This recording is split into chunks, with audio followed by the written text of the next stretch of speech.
Hey guys, Justin Conoco from Grogan Conoco Real Estate Brokerage. I got the latest stats for you guys for July 2015. There were 1,011 homes that exchanged hands last month, making that the best June ever in the LSTAR jurisdiction. A lot of people see a lot of for sale signs going up, seeing a lot of sold signs going up. Obviously, you guys can see that stuff happening in the marketplace.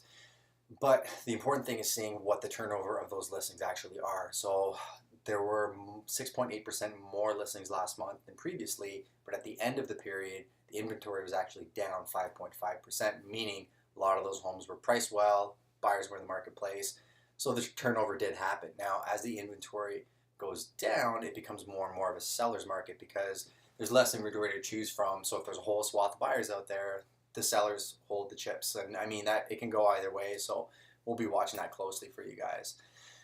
As far as the commercial market goes, things are still pretty much the same. There are deals that are happening out there. We've penned a couple deals. We're waiting on signatures on one larger deal as well on the leasing side of things. So, landlords are still in a position, if they have the inventory of being able to build it out for the right qualified tenant. But what we're seeing is a lot of landlords wanting to make sure that the covenant of the tenant is strong going in. Example, if you have a restaurant looking to get into a location, very risky for a landlord to lock themselves into a long-term lease or do a big fit-out for them because restaurants are known to go under, and unless they're a national franchise, sometimes they don't have as strong a covenant. So, us and some of our commercial partners have been able to structure a couple really interesting deals with some great tenants, and we're really excited for the future of downtown London specifically. So we'll attest to that a little bit more, maybe next month's market update when we have some great news for you guys.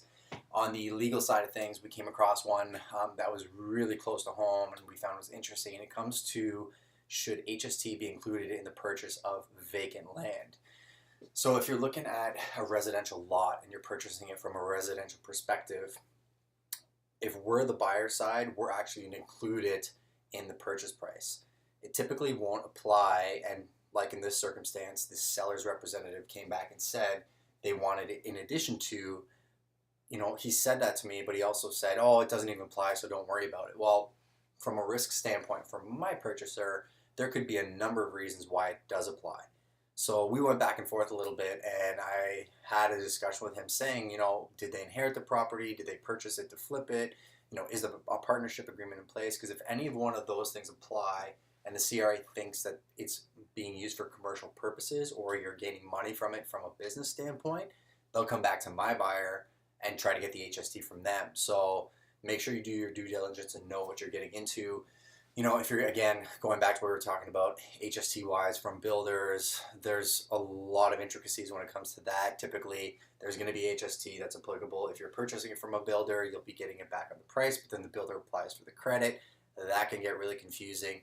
For the purposes of this, make sure if you're buying it from a residential perspective that you know the history of the property. We found out that if there's a partnership agreement, there was commercial interest in the property, or it was actually purchased to flip, the CRA will charge HST, and that could be a huge difference. On a $200,000 purchase, that could be $26,000. So, make sure you do your homework, make sure you know who you're working with, and if you guys ever have any questions, call or text 519-860-6547, or you can see our entire website at www.theclosers.ca. Thank you.